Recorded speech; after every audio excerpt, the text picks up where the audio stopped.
Otis and Chad, hello. Thank you for joining me today in Manchester. Of course. How are you? How's it been in the UK for you so far? It's been great. The crowds over here are like nowhere else. Yeah. They're like rabid wrestling fans, and you can tell just how excited everybody gets every time we come over here. Like, I swear it was sold out last night because that's great I've seen a sea of people like that in a long time. So it was great. So you two, one of the most surprising things that people might not know is how long you've actually known each other. I believe it was like 2011 you met, junior. He coached against me in 2008. So wow, even more. Wow. So did you guys ever imagine you'd be first in WWE together and doing something together with a team? I mean, we were so focused on training for the Olympics at the time. It's kind of hard to even envision yourself doing the next thing, you know, because you're so focused on that.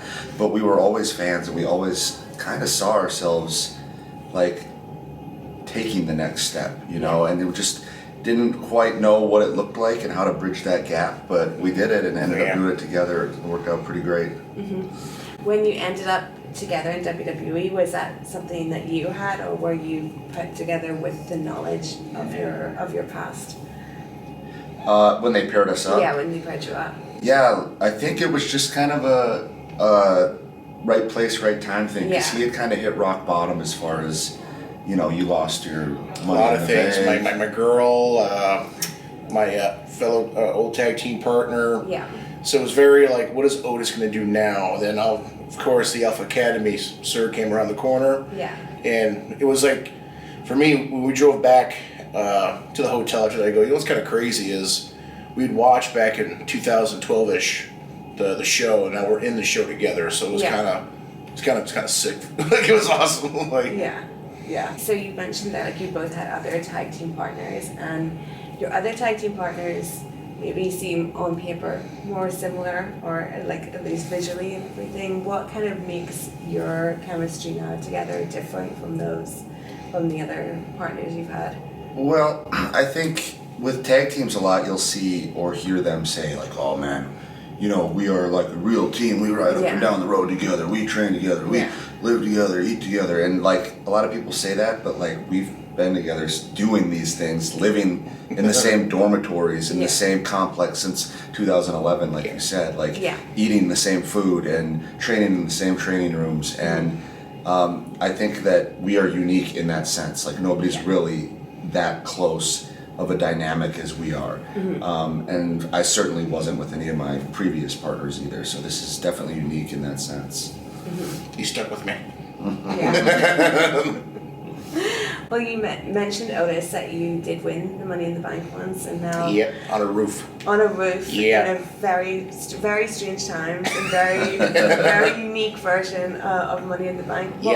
What was that like to be a part of and to film, and for that to be the Money in the Bank that you won? Because everyone's going to remember that one. Yeah. You know? Yeah, it was not told to me because the building was busy making sure everything was good on the roof. It was a very windy night. So we're kind of shooting stuff, and I couldn't believe the stuff we were breaking in there. I mean, just fancy tables, desks. We broke Vince's flexing mirror apparently in the gym.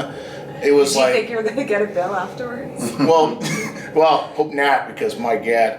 And then Jamie Noble, one of our producers, he's like, all right, you're going to do this and this and this. And I go, does that mean I'm winning it? He goes, yeah. I'm like, okay. So, like, very interesting. We had one take to do it. Yeah. Everyone's a pro. And we did, like, we talked about it, this and that, but it came down to the actual shot to catch it. I didn't go through. I kept dropping it, so I was like, no. Like, and poor AJ and Corbs were up there teeter-tottering on this windy night. And it was a long day. I think it was honestly, 9 a.m. till 4 a.m. kind of a day where you're just in your stuff all day, walking around half naked in a very fancy place, but that's what it's all about. And it didn't hit me until it was actually aired. So it's kind of cool. Like we've seen that so many times, Money in the Bank opportunity, and so that's definitely one thing, one notch in my belt where I'm like, oh, it's kind of cool. Finally, Money in the Bank. Yeah, and Money in the Bank this year is in the UK, in London. Yes, it is. So, like, how different do you think that's going to make the show, and how excited are you guys for it? I think anytime we come overseas in general, like the crowds are always so great. Yeah. But when they find out over here that they're getting a pay-per-view or a premium live event or something more important than just kind of the regular live events that we do, it just escalates it so much more. And I can just already like imagine it's gonna be like it's gonna feel like WrestleMania, you know, that weekend here, I would assume. And so do our best to make our presence known in London that weekend because it's gonna be a great show. Yeah. So Otis, you mentioned before about your previous girl, Mandy, and now Andy. Now Maxxine is really interested in you. So what is it that makes the ladies love Otis so much, Chad? Do you think? I admit, What do I think? What do you think? you know, Must be the beard. beard. You know, when I was clean-shaved, men wasn't. You know, no girls were talking to me. Yeah. As soon as I grew this out and hide my double chin, then they come a crawling. When I first Yeah. recruited him, that's the first thing I did. I made him shave the beard off. And we never saw ladies come around. But then Now I'm every once in a distracted. while I slowly saw it creeping back out, and now look at him. Since there's some in the water in the U.S. Yeah. Yeah, it's just like I just love blondes, so I don't know. They just keep coming after me. But yes, Maxxine, very interesting how that came about. And Maxxine is a very, very talented lady, and we have a lot of fun working with her too. Who have you been using as some of your modeling inspirations in these photo shoots? We don't know either too much about it. He's a good-looking man, but I just never. For me, I'm trying very new into the game, so. Yeah. I just try to find clothes that I think are cool, because knowing me, I don't wear jewelry or, you know, I can't fit certain clothes, a lot of clothes. But it's like, for me, the inspirations, I'm not sure because there's not a lot of bearded people with their modeling, I guess, yeah, so I don't know. So Chad very recently, and Kurt Angle said that he would like to team with you and work with you. So how would you feel about that? I mean, what a compliment. And Kurt's always been so Good man. kind and complimentary to me, which is cool for me personally just because I've always been a fan of him since I was very young. And I met him, you know, got an autograph from him at Mall of America at home when I was like 11, 12 years old, whatever it was. And told him that like someday I was gonna, you know, wrestle him in WWE. And then 20 years later I ended up having a match with him in Chicago, which is crazy. So to have a legend like Kurt and legit, inarguably one of the best to ever do it, say things like that about me is very complimentary. And I've had private conversations with Kurt where I let him know just like what it means to me, and it really does. I take that stuff seriously when they say that, and it resonates with me. That's awesome. So we've got all the 2K23 things, 2K23 Great job. 23, around us. For both of you, like, what is it like having a video game character? You must be used to it now, but still, when you see the Otis and the Chad on the screen, what's it like? I tell you, it's kind of crazy how technology has become, obviously. Yeah. And when you sit there, we're in that little truck, and until you make this face and that face, I'm like, this can't look that close to it. Yeah. You see in the game, it's like, holy hell, like, it's... Yeah. They made my belly the same as it looks, but they put the arms kind of small, and it's okay. But just crazy how detailed games have become, because we were playing games. We had like No Mercy. We had, you know, WCW Revenge, where it was like, I know that's Hogan because he's got the yellow stripe with the black scruff. I know that's him, but it's it doesn't really hit home until you start like when like my nephews, my brother's kids will. Well, he'll show me playing with, like, they're playing me on the game. I go, holy hell, you never known that, you know. It's cool. Yeah. I love it because, like, we used to play the WWE games when we were training at the training center. Very intense. And I would play, like, they would call it my tactics because they would get so annoyed by the way I would play with whatever character. And now I get to do that with my own character. So it's even more annoying, you know what I mean? But a little annoyed with my rating as well. 2K. We're going to fix that next year. Olympian. Master's degree, 4.0, valedictorian. I mean, that deserves a rating, a proper rating. So we're gonna get that fixed. I gotta fix that case. Can you let us in on any of your tactics? Like, I don't want to, I doubt we're ever going to play together. He goes outside the damn ring, and you're a staller? we You're one of those would You mutual could threats. do a little bit of stalling. Stalling, A little okay. taunting and stalling. He'd be always taunt you and say, titles are on the line. And I go, we're only one fighting it here, me and our buddy Pete. And I would just be like, dude, and he would slide in once one of us are on the cell. Yeah. And then you get us 1, 2, 3. I'm like, God, he's a champion again. Taunting and sell. That's his tactic right there. Stay away from danger until he wants to become the danger. Yeah. Have the draft coming up. So, of course, if people wondering, will you still be together? Will you not? Does that worry you? And like, where do you kind of see your immediate Travel-wise, yes. Travel-wise? Because I don't know if I could do without him. He'd be like, all right, this is the hotel we're staying at, this and that. He's a very organized man.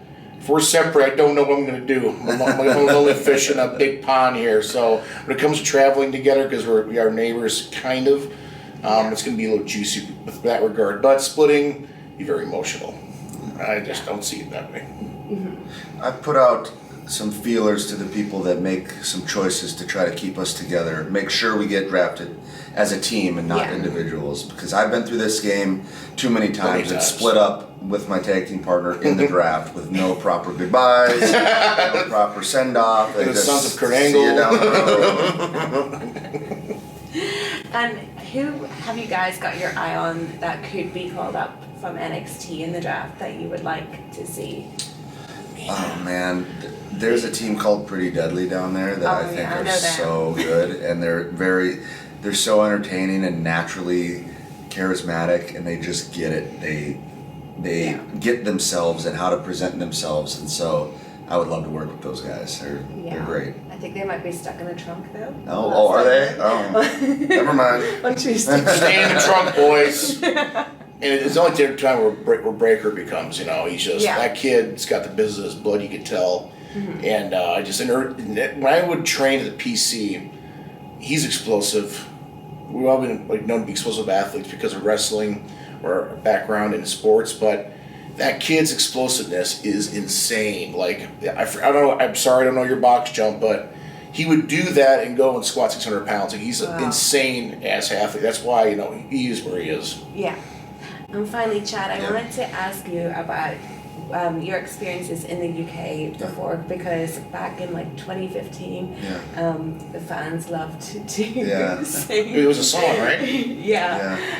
What was that like? The experience of hearing what the fans over here are like, and the crazy songs that they put to people's names, and what are your memories? We were just talking about that tour on the bus last night, and it was such a special, kind of unique time for NXT in general, but for me specifically, it's like we caught lightning in a bottle on that tour, and this was the perfect place to come and just show everybody what NXT was capable of. We were so competitive and just driven at that time to show the world what we could do, and they ate it up here. And you guys come up with some of the most unique ways to weave our names into different chants that we've never heard before. And so it's we were on the other side of the world, but experiencing a whole different culture and of rabid wrestling fans, and it was just this blitz of a week where we were having the greatest shows and the greatest crowds. And I had my first daughter on the way. She was born the day after I got back, so there was still some stress going on about am I gonna make it back in time? But it's so awesome over here. It was really a special time in my life. Yeah. Awesome. Well, thank you both so much for talking to me. Absolutely. Thank you. Thank you. Thanks.